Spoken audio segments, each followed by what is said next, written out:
Quando você vota nulo ou se abstém de votar, você está dizendo que as duas opções que existem, elas são exatamente iguais. Exatamente iguais.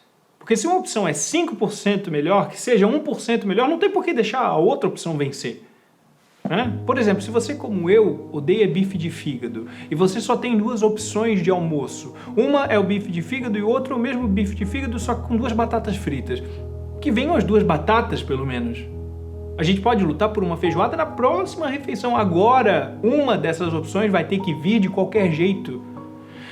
Então, se você anula o seu voto é porque você considera as duas opções exatamente iguais. E se você realmente pensa dessa maneira, quando você reflete de forma sincera consigo mesmo, se você pensa assim, então esse vídeo não é para você. E tá tudo bem, você pode parar ele aqui, agora. Mas se você que anulou o seu voto ou nem foi votar, tem uma pontinha de dúvida se algo te diz que as duas opções não são iguais, que não dá para comparar um candidato condenado em 3 instâncias, desvio de bilhões, delações de várias pessoas do seu governo, empresas que devolveram bilhões admitindo que houve corrupção. Quem é que devolve bilhões se não for para admitir que houve roubo? Se esses fatos te deixam com um pingo de dúvida, não anule o seu voto, não se abstenha de votar. Se você pesquisar no Google, mapa da votação por estado, você vai ver que no primeiro turno o Brasil se dividiu basicamente em 2. Olha aqui.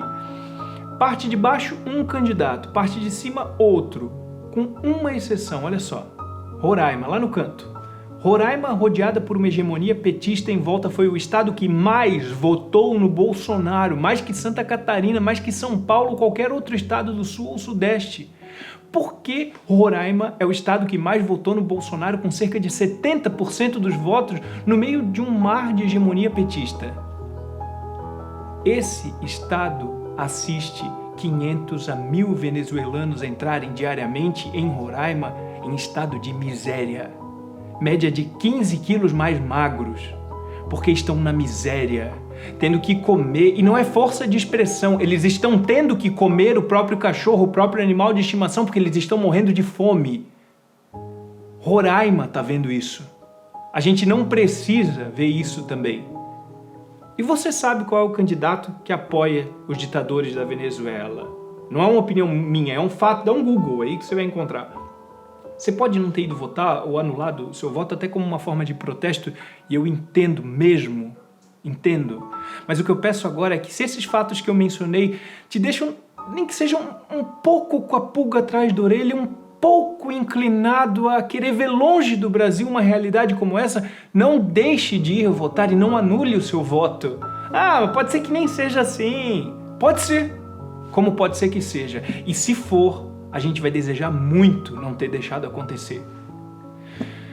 Se você não quiser levar em consideração os avanços econômicos, uma das inflações mais baixas do mundo, as estatais atualmente dando bilhões de lucro, o que nos governos petistas davam bilhões de prejuízo, e isso é fato, dá outro Google, justamente por causa da corrupção. Se você não quiser levar em consideração as condenações em várias instâncias, as várias delações, os bilhões devolvidos, se você não quiser levar em consideração nada disso, leva em consideração essa mensagem que Roraima está nos passando.